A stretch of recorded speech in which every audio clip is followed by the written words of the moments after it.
Farm equipment dealers, what are the issues your customers will be contending with during the 2024 crop season, and what will they mean for the farm equipment market? My name is Jarrett Harris, and I am the Director of Research at Iron Connect.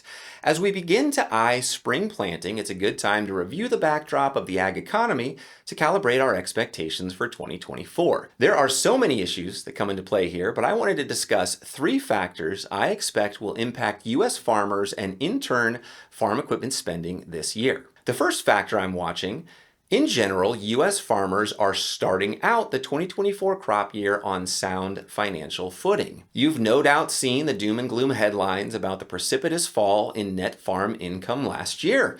And it's true. According to the USDA, inflation-adjusted net farm income fell about 20% in 2023 versus 2022. That's the biggest year-over-year decline reported since 2016, and income is expected to fall again in 2024. But it's worth considering that 2022 was a record year, and 2023 net farm income was up almost 20% if you compare it to the 5-year trailing average. Are we on a downward slope? Absolutely. But we ended 2023 fairly strong by historical standards. The second factor I'm watching: global production and trade dynamics will likely make 2024 a more challenging year for U.S. crop producers. Over the past 10 years, Brazilian soybean acreage has increased about 40%, while corn acreage has increased about 30%. As that has happened, Brazil has also captured a greater share of the Chinese import market at U.S. producers' expense. These trends are expected to continue this year and beyond. Soybean production in Argentina is also expected to be up significantly following 3 years of weather problems. One region where crop production might decline is Ukraine. This is a function of the war. As we pass the 2-year mark, Ukraine is set to draft more farm workers to fight on the front lines. So with that possible exception, many of the world's major markets are likely to increase production this year. The third factor I'm watching is policy. U.S. farmers are not likely to get much help in terms of policy clarity. There are so many things happening in this realm.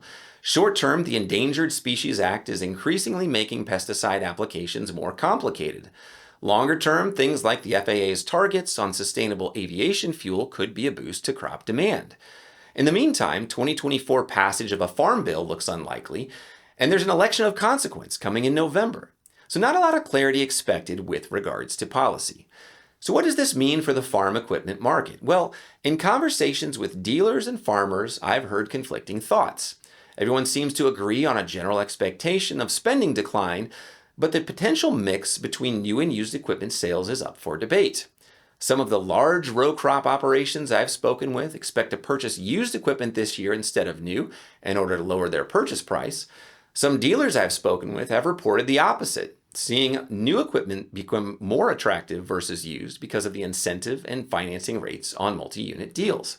I'm not sure where this will ultimately wash out, but I do expect that every dollar spent will be scrutinized more than we've seen in recent years. Keeping your thumb on the pulse will be more important than ever. If you'd like to participate in or receive Iron Connect's ongoing research in this space, you can reach out to your sales representative or email me direct, jarrett@ironconnect.com. Stay sharp.